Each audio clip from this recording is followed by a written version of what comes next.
Hello students, welcome to Gyanjyoti coaching centre. Gyanjyoti coaching সেন্টারের পক্ষ থেকে তোমাদের সকলকে জানাই আরো একবার স্বাগত। তো স্টুডেন্টস, আজকে আমি যে বিষয় নিয়ে পুনরায় তোমাদের সামনে চলে এসেছি তা হলো গুপ্ত যুগের কৃষি ব্যবস্থা সম্পর্কে। তো আলোচনা শুরু করার পূর্বে তোমাদের একটা ছোট ইনফরমেশন দিয়ে রাখি যে তোমরা উপরে বোর্ডে দুটো নাম্বার দেখতে পাচ্ছ, এটা আমাদের কোচিং সেন্টারের হেল্পলাইন নাম্বার।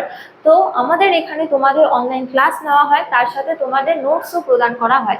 তো তোমরা যারা অনলাইন ক্লাস করতে চাও, নোটস পেতে চাও, তারা ওপরের এই দুটো নাম্বারের মধ্যে যে কোনো একটিতে যোগাযোগ করে আমাদের সাথে যুক্ত হতে পারো। চলো আর দেরি না করে আমরা আজকের আলোচনা শুরু করি। তো আজকের আলোচনা হলো গুপ্ত যুগের কৃষি ব্যবস্থা সম্পর্কে।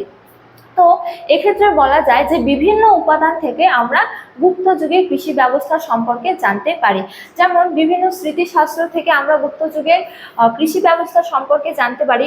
এছাড়া সমকালীন বিভিন্ন সাহিত্য থেকে, যেমন অমরকোষ এবং হর্ষচরিত, বিভিন্ন সাহিত্য থেকে আমরা গুপ্ত যুগের কৃষি ব্যবস্থা সম্পর্কে জানতে পারি। তো বলা হয় যে গুপ্ত যুগের অর্থনীতির মূল ভিত্তি ছিল কৃষিকাজ, এবং বিভিন্ন সাহিত্য থেকে জানা যায় যে গুপ্ত যুগের হলো যে সম্পদের মূল উৎস ছিল কৃষিকাজ এবং পশুপালন। তো এবার আমরা আলোচনা করব কৃষিকাজের অন্তর্গত জমির মালিকানা নিয়ে। তো বলা হয় যে গুপ্ত যুগে ভূমি দান করার অধিকারী একমাত্র ছিল রাজা, এবং কোনো জমি ক্রয় বা বিক্রয় করতে গেলে রাজার অনুমতি কিন্তু একান্তভাবে প্রয়োজন হতো। তো গুপ্ত যুগে জমির মালিকানা মূলত তিন ধরনের দেখা যায়।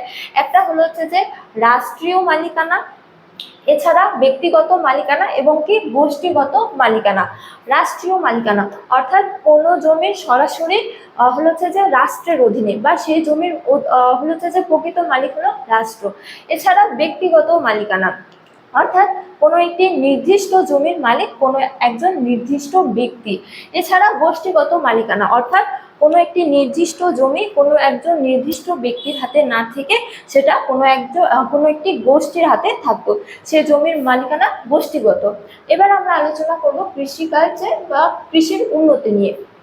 তো এক্ষেত্রে বলা যায় যে গুপ্ত যুগে কৃষি ব্যবস্থার উন্নতির জন্য বা সম্প্রসারণের জন্য একাধিক উদ্যোগ গ্রহণ করা হয়েছিল। যেমন বলা হয় যে গুপ্ত যুগে কোনো একজন ব্যক্তি যদি নিজ প্রচেষ্টায় অনাবাদি জমিকে আবাদি জমিতে পরিণত করত, তাহলে সেই ব্যক্তিকে পুরস্কৃত করা হতো, এবং সেই ব্যক্তি অনাবাদি জমিকে যে আবাদি জমিতে পরিণত করেছে তখন সেই ব্যক্তি সেই জমির মালিকানাও ভোগ করত।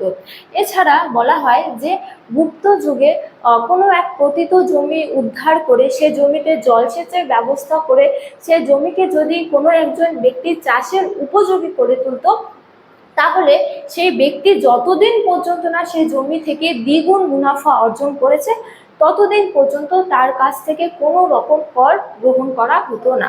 এছাড়া বলা হয় যে কোনো ব্যক্তি যদি কৃষিকাজের ক্ষেত্রে বাধা দিত, তাহলে সেই ব্যক্তিকে কিন্তু কঠোর শাস্তি প্রদান করা হতো। তো এবার আমরা আলোচনা করব কৃষি যন্ত্রপাতি নিয়ে। তো বলা হয় যে গুপ্ত যুগে কৃষি ব্যবস্থায় কিন্তু একাধিক যন্ত্রপাতি ব্যবহার করা হতো, এবং যন্ত্রপাতির ক্ষেত্রে কিন্তু লোহার ভূমিকা ছিল অগ্রণী।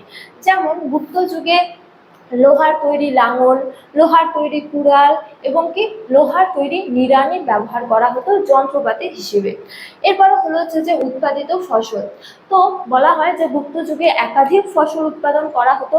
যেমন হলো যে ধান, গম, যব, এছাড়া ডাল, তৈলবীজ, তিল, পান, তারপরে গোলমরিচ, একাধিক ফসল কিন্তু উৎপাদন করা হতো। এছাড়া বিভিন্ন ফলও উৎপাদন করা হতো। তো স্টুডেন্টস, এই ছিল আজকের আমার আলোচনার বিষয়। তোমাদের ভিডিওটি ভালো লাগলে অবশ্যই ভিডিওটি লাইক করে শেয়ার করো, এবং আমাকে অবশ্যই কমেন্ট করে জানিও তোমাদের ভিডিওটি কেমন লেগেছে। তোমাদের সাথে দেখা হবে অন্য এক ভিডিওতে অন্য এক টপিক নিয়ে। ততক্ষণ ভালো থাকো, সুস্থ থাকো। Thank you.